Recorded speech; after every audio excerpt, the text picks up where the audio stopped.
السلام عليكم ورحمة الله تعالى وبركاته. مرحبا بكم في قناة فدوى للوصفات السريعة.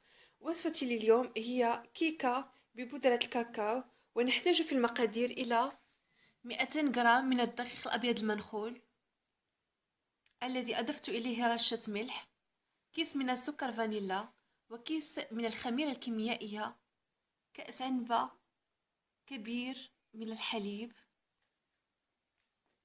كأس عنبة صغير من السكر سنيدة، وكذلك نفس القياس من الزيت، بيضة، ملعقتان كبيرتان من بودرة الكاكاو.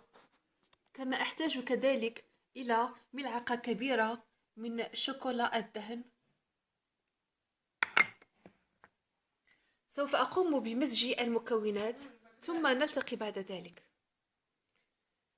بعدما انتهيت من خلط عناصر الكيك سوف أضعه في هذا القالب ثم أدخله للفرن ونلتقي بعد ذلك. بعدما أصبح الكيك جاهز سوف أحضر كريمة الشوكولاتة، والتي نحتاج في مقاديرها إلى نصف لتر من الحليب، ملعقتين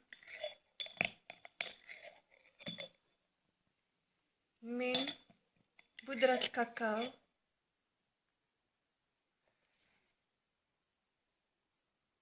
ملعقتين من السكر سنيدة، وملعقتين من النشا. وسوف أخلط الكل جيدا ثم أضعه فوق النار حتى يتماسك الخليط، ثم بعد ذلك أصبه فوق الكيك ونلتقي لنرى النتيجة النهائية لوصفة اليوم.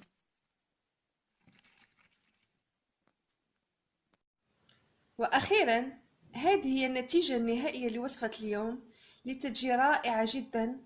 أتمنى أن تجربوها وأن تشاركوا الفيديو مع أصدقائكم وأحبابكم، وأن تشتركوا في القناة، وأن تضغطوا على زر لايك.